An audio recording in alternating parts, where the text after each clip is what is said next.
শেষ জামানায় কিয়ামতের আগে আগে ইহুদিরা শক্তিশালী হয়ে যাবে এবং তারা খ্রিস্টানদের সাথে ঐক্য করবে, যেটা করে ফেলছে অলরেডি। তারা মুসলিমদের সাথে চুক্তিবদ্ধ থাকবে, এক পর্যায়ে তারা চুক্তি ভঙ্গ করবে এবং 80টা পতাকা একত্রিত করে 12,000 করে সৈন্য নিয়ে তারা মুসলিমদের বিরুদ্ধে আক্রমণ করবে। এটা হাদিস আসছে, এটা সামনে হতে যাচ্ছে। এবং নবীজি বলেছেন যে শেষ জামানার অন্যতম বড় সাইন হচ্ছে আল মালহামা। এই জায়গায় বলে শেষ করছি, মালহামা। মালহামা কি? মালহামা মানে মহাযুদ্ধ।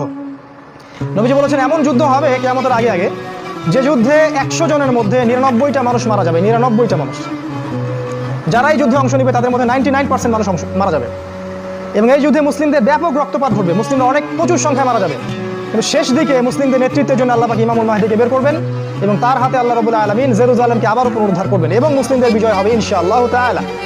এরপর বের হবে দাজ্জাল এবং দাজ্জালকে তিনি মারতে পারবেন না। ঈসা আলাইহিস সালাম আকাশ থেকে নামবেন এবং তার হাতেই দাজ্জাল নিহত হবে এবং ইসলামী খেলাফা আবারও জেরুজালেম থেকে বাস্তবায়িত হবে ইনশাআল্লাহ। এটা সামনে হতে যাচ্ছে। এরকম অনেক সাইন আছে, আমি শুধু এতটুকু বলছি, কোরআন এবং সুন্নাহ যদি আপনারা স্টাডি করেন, দুই চোখ দিয়ে দেখতে পারবেন যতগুলো আলামত আছে তার 95% দুই চোখ দিয়ে দেখা যায়। এখন শেষ কথা, এরকম অবস্থায় আমরা কি করব? 2 মিনিট। এরকম অবস্থায় আমরা কি করব? আমাদের কাজ কি দুনিয়া নিয়ে ব্যস্ত হয়ে থাকা, নাকি হালুয়া রুটি সেমাই খাবো, বাসায় গিয়ে ঘুমিয়ে যাব, খালি মিলাদ পড়বো আর বাসায় খোরমা খাবো? এটাই আমাদের কাজ কি? আমাদের কিছু কাজ আছে কি? আমরা কি এই উম্মার আবর্জনা না উম্মার সম্পদ? প্রত্যেকটা মুসলিমের কাছে কিছু না কিছু আল্লাহ পাক চান। এক একটা মুসলিম এক একটা মুজাহিদ এই উম্মার। এবং আমি আশা করছি আগামী তরুণ প্রজন্ম ইনশাআল্লাহ এই সময়গুলো পেয়ে যাবে। আমাদের চাচারা পাবেন কিনা আমি জানি না, আমার বিশ্বাস যে এই প্রতিটা যুবকই ইনশাআল্লাহ সামনে সময়টা পেয়ে যাবে। বিগত 10 বছরের পৃথিবী আর এখনকার এই 10 বছরের পৃথিবীর মধ্যে আকাশ পাতাল পার্থক্য আছে। আগামী 10 বছর পৃথিবী চেঞ্জ হয়ে যাবে, দেখবেন।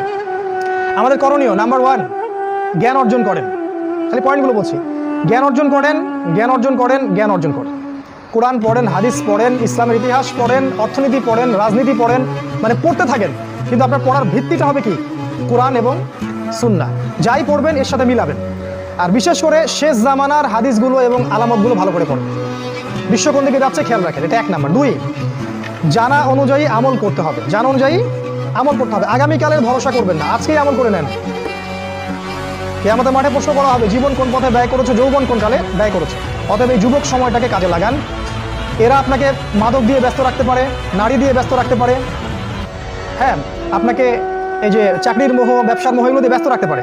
কিন্তু আপনাকে জানা অনুযায়ী আমল করতে হবে। 2, 3 নাম্বার, আদর্শ পরিবার গড়ে তুলুন। দ্রুত বিয়ে শাদী করে ফেলেন, বাচ্চা কাচ্চা নেন, পরিবার গড়ে ফেলেন, সময় নেই হাতে বেশি আপনার। হালাল রিজিক। 4 নাম্বার, হালাল রিজিকের চেষ্টা করেন। রিজিকের জন্য হারামের পিছনে যাবেন না। অল্প হোক কিন্তু হালাল রিজিকে সন্তুষ্ট থাকুন। অনেক সময় বাসায় 17-18 বছর বিয়ে দিতে চাবে না, বাবা মাকে বুঝাতে হবে, প্রয়োজন একটু